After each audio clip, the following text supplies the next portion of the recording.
Namaku Raka Wirasena, dan usia telah menempatkanku pada persimpangan jalan yang tak pernah kubayangkan ketika masih muda. Sudah lewat 60 tahun, aku hidup di dunia yang terus berubah, dan semakin lama aku merasa seperti batu besar yang berusaha tetap tegak melawan arus sungai. Dulu aku percaya bahwa aku selalu tahu apa yang terbaik untuk keluarga, untuk pekerja, untuk perusahaan yang kubangun dari nol. Tapi belakangan ini aku mulai ragu. Mungkin aku hanya seorang lelaki tua yang memeluk keras masa lalu, takut menyerahkan apapun pada masa depan yang tak dapat kukendalikan. Pagi ini aku duduk di ruang kerjaku, ruangan yang seakan menjadi museum ingatanku sendiri. Dinding kayu jati tua, rak penuh penghargaan yang tak lagi menggema seperti dulu, dan sebuah foto besar keluarga yang diambil belasan tahun lalu saat almarhum istriku masih hidup. Tatapannya dalam foto itu mengarah padaku, seolah bertanya apakah aku masih memegang nilai-nilai yang dulu membuat kami membangun keluarga ini. Ada ketukan pelan di pintu. "Pak," suara sekretarisku pelan. "Mas Adrian sudah datang." Jantungku seperti menegang sesaat. Adrian, anakku satu-satunya, pewaris yang selama bertahun-tahun kusiapkan untuk mengambil alih bisnis. Atau setidaknya itu harapanku. Tapi sejak beberapa bulan lalu, konflik kami semakin menjadi-jadi. Ia ingin membawa perusahaan menuju arah yang menurutku terlalu beresiko, terlalu modern, terlalu tak terduga. Sementara aku percaya bahwa stabilitas adalah kunci kelangsungan usaha. "Suruh dia masuk," kataku akhirnya. Pintu terbuka dan Adrian melangkah masuk. Tubuhnya tegap, penampilannya rapi, namun aku bisa melihat ada ketegangan pada wajahnya. Ia duduk di kursi berhadapan denganku, meletakkan berkas-berkas di atas meja. "Ayah," katanya membuka percakapan, "kita harus memutuskan hari ini. Investor asing itu menunggu jawaban." Aku menarik napas panjang. "Aku masih belum yakin, Adrian. Perusahaan keluarga tidak bisa kita jual sebagian begitu saja hanya demi ekspansi yang belum tentu berhasil." "Ini bukan hanya soal ekspansi ya. Ini soal bertahan. Dunia berubah cepat. Jika kita tidak ikut, kita akan tertinggal. Banyak perusahaan serupa sudah bangkrut." "Kita bukan mereka," jawabku cepat.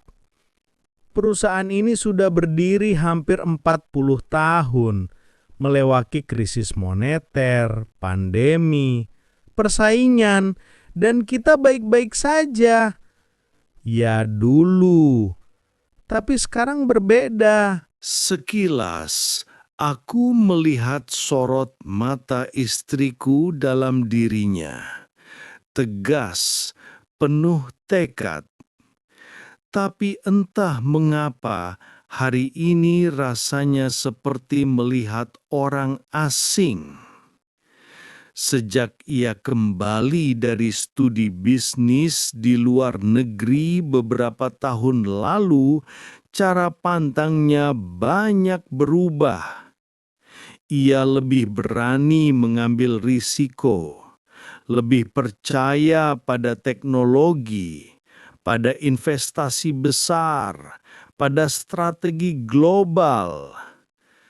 Sementara aku tetap percaya pada cara lama, pada bisnis yang berjalan dengan pijakan tanah yang kukuh.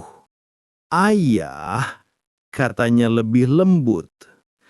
Kita sudah berdiskusi soal ini berulang kali. Tapi jika ayah tidak memberi keputusan, aku mungkin harus mengambil langkah sendiri. Perkataannya menusukku lebih dalam daripada yang mungkin ia sadari. Langkah sendiri, ulang kulirih. Ia menunduk.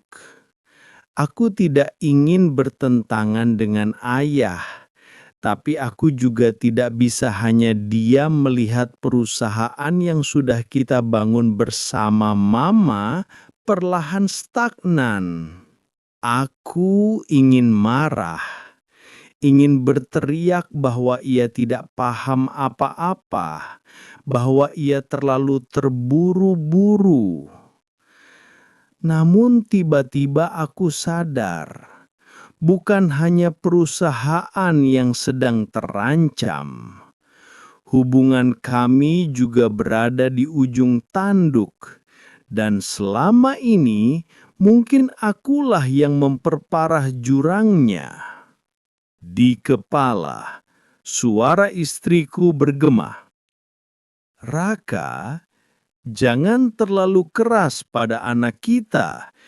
Ia punya caranya sendiri untuk mencintai apa yang kita bangun.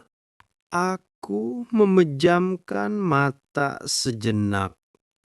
Usia membuatku lebih lambat berpikir, tapi bukan berarti membuatku lebih mudah menerima perubahan. Aku tidak ingin perusahaan ini hilang, kataku akhirnya. Tapi aku juga tidak ingin kehilangan anakku. Adrian terdiam. Aku jarang sekali mengatakan hal-hal seperti itu. Mungkin itu alasan ia menatapku dengan mata sedikit melebar. Ayah, katanya pelan. Aku berdiri, berjalan menuju jendela besar yang menghadap ke pabrik utama. Dari kejauhan terlihat para pekerja, mesin-mesin yang bekerja, gudang-gudang yang dulu kubangun sendiri bersama beberapa karyawan pertama. Banyak dari mereka sudah pensiun. Tapi semangat mereka dulu membuat perusahaan ini bertahan. Aku membangun ini dengan 2 tangan. Setiap bata, setiap pelanggan, setiap keputusan aku lakukan bukan hanya untukku, tapi untuk keluarga kita. Tapi sekarang aku sadar, mungkin aku terlalu takut melepaskan, takut gagal, takut salah. Aku membalikkan badan, menatap anakku yang kini sudah menjadi lelaki dewasa dengan kemampuan lebih dari yang pernah kubayangkan. Aku tidak ingin kau kehilangan masa depanmu hanya karena aku tak mau menghadapi kenyataan. Tapi aku juga tidak ingin perusahaan ini hilang jati dirinya. Adrian bangkit dari kursi. Aku tidak ingin menghapus jati diri perusahaan ini ya. Aku hanya ingin membuatnya tetap hidup, berkembang. Aku tahu ayah takut, tapi aku juga takut. Takut mengecewakan ayah. Untuk pertama kalinya dalam waktu lama, aku melihat ketulusan itu, ketakutannya sendiri. Dan di titik itulah aku sadar kami berdua sama-sama ingin menjaga warisan keluarga ini, hanya dengan cara yang berbeda. Baik, kataku perlahan. Kita akan bertemu dengan investor itu, tapi aku ingin syarat-syarat tertentu. Mereka tidak boleh mengubah manajemen inti tanpa persetujuan kita, dan perusahaan harus tetap memegang nilai yang dulu membuatnya berdiri. Adrian tampak terkejut, namun kemudian tersenyum. Tentu ya, kita bisa merundingkannya. Kita lakukan bersama. Aku mengangguk. Bahuku terasa lebih ringan, seolah beban bertahun-tahun terangkat begitu saja.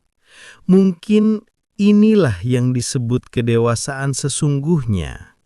Bukan soal usia, tetapi kemampuan melepaskan sedikit kontrol untuk memberi tempat pada generasi berikutnya. Aku berjalan kembali ke meja, mengambil foto keluargaku. Istriku tersenyum dari dalam bingkai. Aku harap kau setuju dengan keputusan ini, bisikku dalam hati. Adrian mendekat. Ayah, aku menoleh dan tersenyum kecil. Ayo, kita mulai lembar baru. Dan untuk pertama kalinya dalam waktu yang sangat lama, aku merasa tidak lagi sendirian menghadapi masa depan. Karena kini aku mengerti, warisan bukan hanya tentang apa yang kutinggalkan, tetapi tentang bagaimana aku membiarkan anakku turut menulis bab berikutnya. Jika kamu menonton sampai akhir, itu berarti cerita ini menyentuh sesuatu di dalam dirimu. Sekarang, jujurlah pada dirimu sendiri. Kamu lebih memahami ayah atau justru anaknya? Tulis di komentar. Biru, aku di posisi ayah. Kuning, aku di posisi anak. Klik like dan subscribe sekarang, karena cerita-cerita di channel ini bukan sekedar hiburan. Ini adalah cermin kehidupan yang suatu hari akan kita hadapi. Dan jika kamu merasa cerita ini layak didengar lebih banyak orang, bagikan ke keluarga atau temanmu. Mungkin seseorang sedang membutuhkan cerita ini hari ini.